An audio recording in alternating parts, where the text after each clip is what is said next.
Hello student, welcome in this class of mathematics.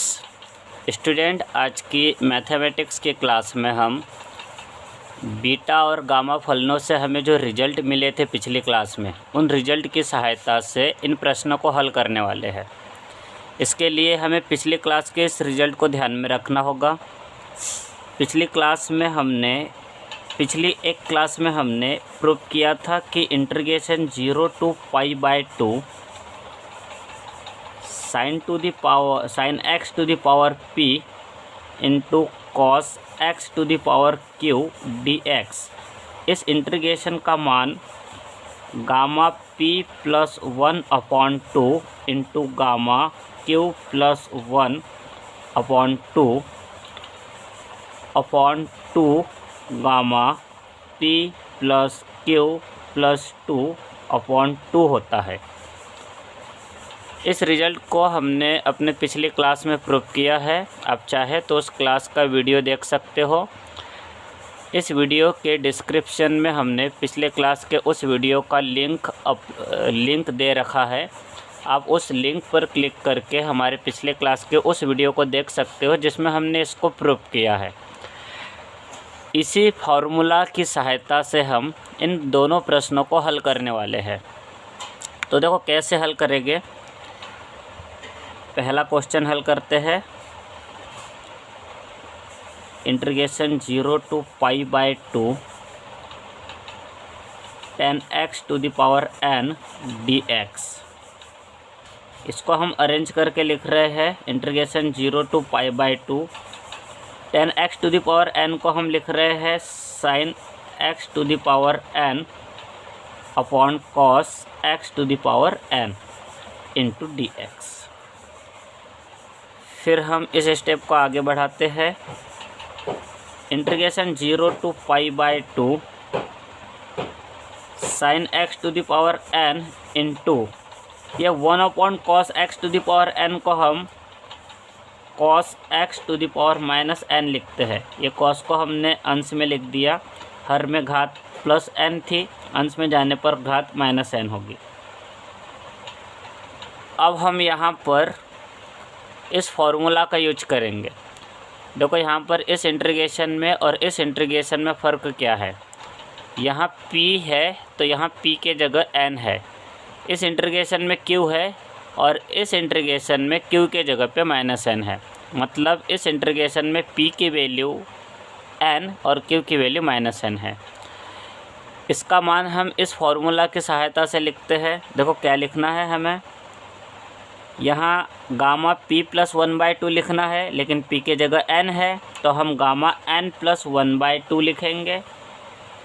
फिर gamma q plus 1/2 लिखना है, लेकिन q की जगह पे अपने पास माइनस n है तो हम गामा माइनस n प्लस 1/2 लिखेंगे। फिर हर में 2 गामा p प्लस q लिखना है। p के जगह n है, q के जगह माइनस n है, तो ये हो गया p plus n, p plus q plus 2/2। हमने p के जगह n लिखा और q के जगह माइनस n, फिर ये प्लस 2 लिखा और अपॉन में 2 लिख दिया। इसे हल करते हैं। ये गामा n प्लस 1/2, तो इसे क्या लिख रहे हैं हम। इसे लिखते हैं 1 माइनस n प्लस 1/2 लिख देते हैं इसे। ये हो जाएगा 2n माइनस n। अच्छा देखो इसको ऐसा, देखो अगर हम इसको हल करते हैं तो इसको हल करने पर हमें इतना ही मिलेगा। 2 LCM आएगा, फिर ये 2 और ये -1 होगा। 2 माइनस 1 प्लस 1 और साथ में ये माइनस n और अपॉन में रहेगा 2 LCM 2। फिर आगे बढ़ते हैं। इसके हर को भी लिखते हैं 2 गामा 2/2, क्योंकि ये प्लस n से माइनस n कैंसिल हो जाएगा, अंश में सिर्फ 2 बचेगा, 2/2। इस स्टेप को आगे बढ़ा रहे हैं। तो इसके बाद वाली स्टेप क्या आएगी।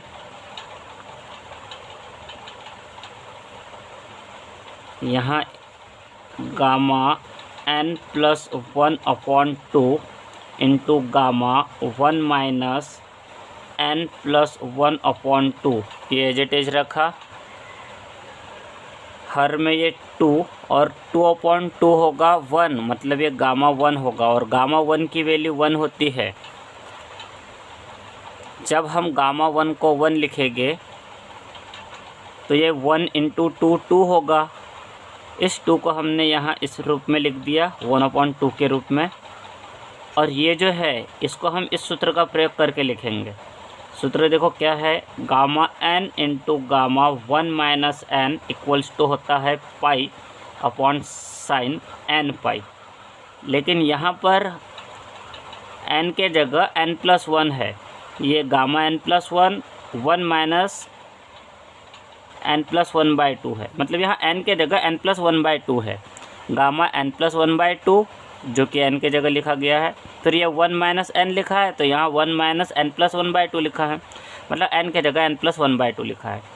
तो यहाँ पर इसके मान में भी n के जगह n प्लस 1/2 आएगा। तो देखो इसका मान कैसे होगा, ये पाई लिखेंगे, अपॉन में यहाँ साइन n पाई लिखा है, लेकिन हम साइन n प्लस 1/2 पाई लिखेंगे, n के जगह पे n प्लस 1/2।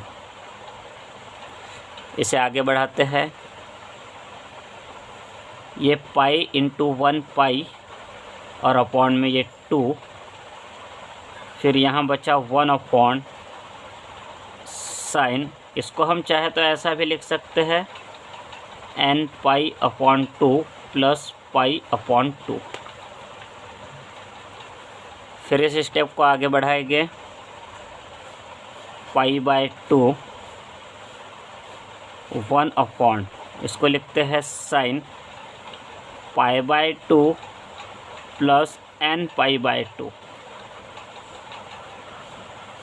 ये होगा पाई/2 इंटू 1 अपॉन साइन पाई/2 प्लस ये थीटा, साइन पाई/2 प्लस थीटा कॉस थीटा होता है, तो इसे लिखेंगे कॉस n पाई/2, साइन पाई/2 प्लस थीटा कॉस थीटा। वैसे ही साइन पाई/2 प्लस n पाई/2 कॉस n पाई/2, ये पाई/2 और ये 1 अपॉन कॉस सेक होता है, तो ये होगा सेक n पाई/2। और यही प्रूव करना था हमें। देखो पहले प्रश्न में हमें ये प्रूव करना था, जो प्रूव हो चुका है। हम इस इंटीग्रेशन को लेके चले थे, उसको हल करते हुए हमने इस इंटीग्रेशन की वैल्यू पाई/2 इंटू सेक n पाई/2 के इक्वल प्रूव किया, और यही हमें प्रूव करना था। अब इसका सेकेंड क्वेश्चन देखते हैं।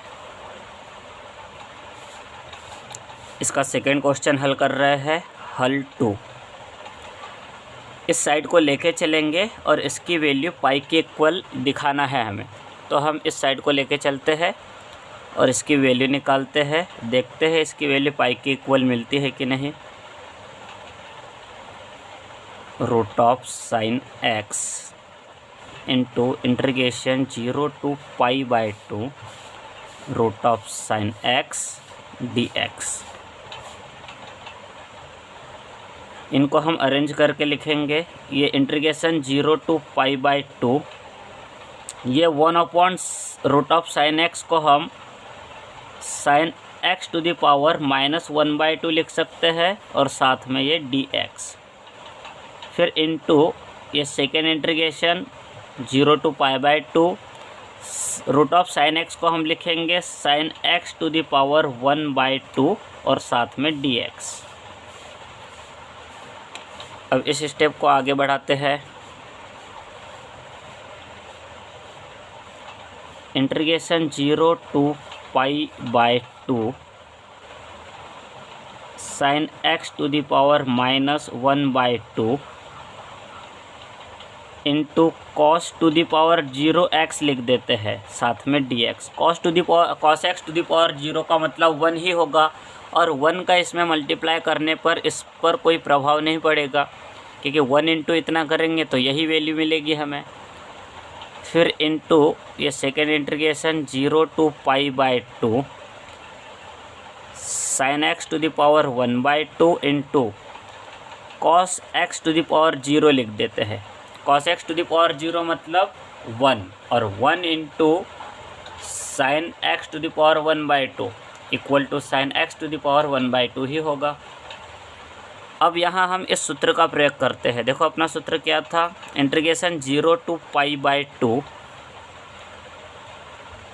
Sign x to the power p into cos x to the power q dx equals to होता है gamma p + 1/2 into gamma q + 1/2 upon 2 gamma p + q + 2/2। इस सूत्र का यहाँ प्रयोग करते हैं। यहाँ p के जगह पे पहले समाकलन में p के जगह पे -1/2 है और q के जगह पे 0 है। तो इस फॉर्मूला के यूज से इसका मान देखो कितना होगा, p + 1/2 के जगह पे -1/2 + 1/2 आएगा और q + 1/2 मतलब 0 + 1/2 होगा अपॉन 2 गामा p + q + 2/2। इसी प्रकार इस समाकलन का भी मान लिखेंगे इसी सूत्र की सहायता से, गामा p + 1/2, p मतलब यहाँ 1/2, ये q मतलब 0 + 1/2 अपॉन 2 गामा p मतलब 1/2 प्लस q मतलब 0 + 2/2। फिर इन्हें हल करते हैं। ये गामा -1/2 + 1 + 1/2 होगा। फिर इनटू में ये भी गामा + 1/2 अपॉन 2 गामा, ये -1/2 + 2 -3/2 होगा। -3/2 अपॉन 2 ये गलत हो गया, -1/2 + 2 + 3/2 होगा। ये 4 -1 3 3/2 + 3/2 अपॉन 2 3/4 इंटू ये हो जाएगा गामा, ये गामा 2 + 1 3 3/2 अपॉन 2 3/4। फिर ये गामा 1/2 अपॉन 2, फिर ये गामा 2 × 2 4 4 + 1 5 5/2 अपॉन में 2 भी है मतलब 5/4 होगा ये। इसे फिर आगे हल करते हैं। ये गामा 3/2 से गामा 3/2 कैंसिल हो जाएगा। ये gamma 1/2 into gamma 1/2 into gamma 1/2, ये हो जाएगा गामा 1/2 का क्यूब अपॉन 2 × 2 4। अब यहाँ हम इस प्रॉपर्टी का यूज करते हैं। गामा n इक्वल्स टू होता है n-1 गामा n-1, मतलब एक कम बाहर आता है एक कम अंदर होता है। तो गामा 5/4 को हम 5/4 -1 गामा 5/4 -1 लिखेंगे। 5/4 -1 मतलब होता है 1/4 और गामा में रहेगा 1/4। इसे फिर आगे बढ़ाते हैं। अच्छा देखो इस स्टेप में थोड़ा मिस्टेक हो गया है। ये गामा -1/2 + 1 + 1/2 होगा, प्लस 1/2 अपॉन 2 1/4 होगा, मतलब ये गामा 1/4 होगा। अब यहाँ पर गामा 1/2 इंटू गामा 1/2 गामा 1/2 का स्क्वायर और इंटू में ये गामा 1/4 1/4। यहाँ मिस्टेक हो गई थी, 1 + -1/2, ये प्लस 1/2 होगा और प्लस 1/2 अपॉन 2 1/4 होगा। ठीक है, देखो यहाँ पर ये कैंसिल कर दिए थे हमने। ये गामा 1/4 लिखा, गामा 1/2 इंटू गामा 1/2 गामा 1/2 का स्क्वायर 2 × 2 4 इसको हमने 1/4 गामा 1/4 लिख दिया, गामा 5/4 को 1/4 इंटू गामा 1/4 इस फार्मूला की यूज़ से। फिर इसको आगे बढ़ाते हैं। गामा 1/2 मतलब रूट ऑफ पाई होता है और ये रूट ऑफ पाई का स्क्वायर। गामा 1/2 का स्क्वायर मतलब रूट ऑफ पाई का स्क्वायर। ये गामा 1/4 से गामा 1/4 कैंसिल और ये 4 से 4 भी कैंसिल। तो यहाँ पर रूट पाई का स्क्वायर मतलब पाई बचेगा और यही प्रूफ करना था हमें। इस क्वेश्चन में हमें दिखाना था कि इन दोनों इंटीग्रेशन का मल्टीप्लाई पाई होता है और वही हमने प्रूफ कर दिया। सो स्टूडेंट, आज की क्लास में इतना ही। इसके बाद हम अगली क्लास में ऐसे ही कुछ और प्रश्नों को हल करेंगे। सो स्टूडेंट, अगली क्लास में मिलते हैं।